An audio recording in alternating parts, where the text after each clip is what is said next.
he didn't obviously do anything in practice today, but he's here getting treatment and watched film with the guys and doing okay. How was participation at practice today? Everybody else went, including Melt. JK went. Who else? Everybody, yeah. Everybody was healthy and playing. Do you like JK's chances to play tomorrow? He'll be listed questionable. So we'll, training staff and JK will make that determination. But he's practiced now, a couple straight days, maybe 3 straight days. So trending upward. How close is Melton to getting back on the court? He's getting a lot closer. I think the scrimmage the other day against the Santa Cruz team really helped, and full participant in practice. He won't play, on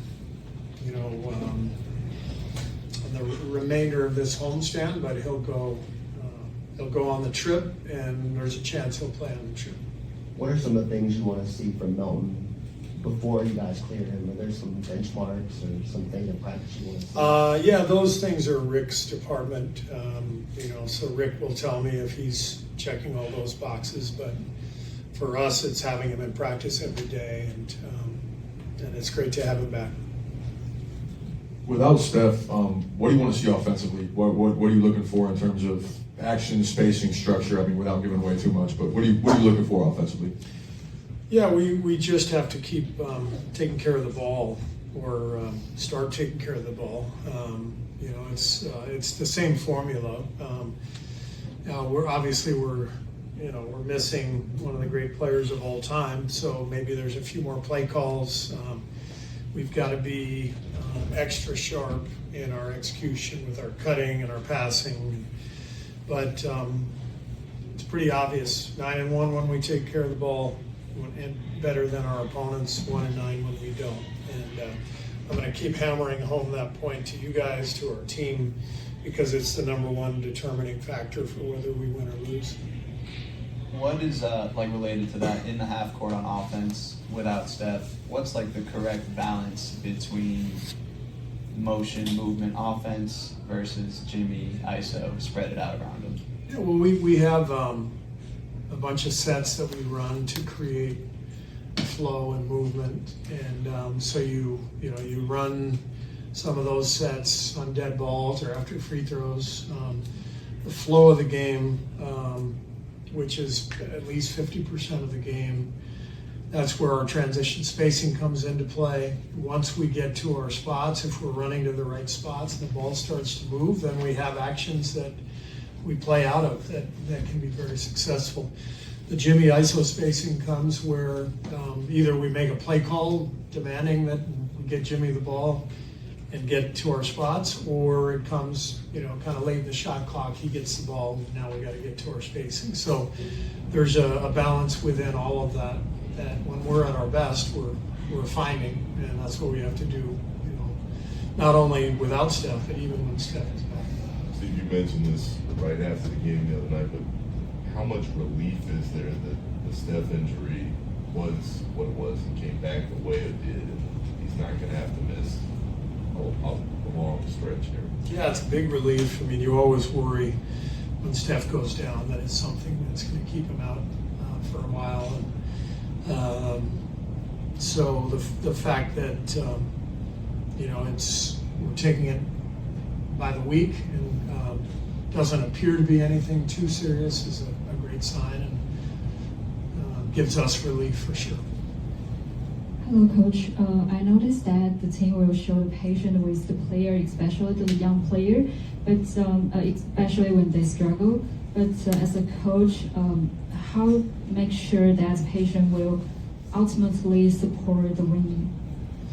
Yeah, I mean, I think I'm a pretty patient coach in general, until I'm not. Every once in a while I snap, but I think I believe in being patient and giving players, the leeway, the freedom to make a few mistakes, as long as there's a responsibility that comes with it. And you can't keep making the same mistakes. You have to correct your mistakes. And ultimately, this is a decision-making sport.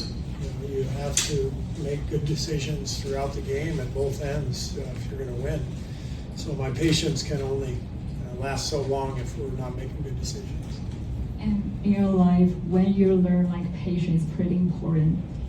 I'm sorry? Like in your life, when you learn like patience is pretty important.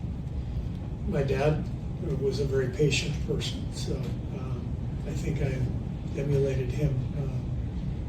So we all are who we are, and there's different ways of coaching and going about life. But yeah, I'm pretty patient for the most part. What is the decision-making calculus over the next week or so without Steph when it comes to Brandon? Does he start? Does he keep coming off the bench? How much do you want to put on his plate? We're relying heavily on Brandon. I mean, he's one of our most important players, and obviously Steph leaves a huge void. So, we got all of our guards just have to be ready to fill in the gap. And how much do you look back at last March when Steph had to miss some games and it was Jimmy kind of running the show? How much do you draw upon that when you're looking at these next few weeks?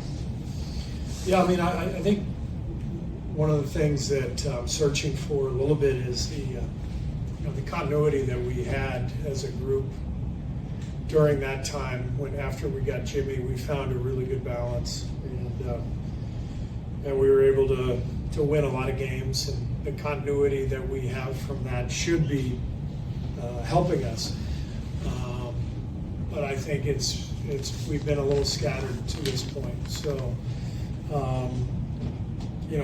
glass half full with Steph's absence, we have to be sharper, and maybe this will sharpen us up. So you got the Al doing. Al's doing well. He won't play tomorrow, but we'll see about Monday. But he's doing well. He went through today too. No, he's absent for a personal matter. Joseph. Thank you.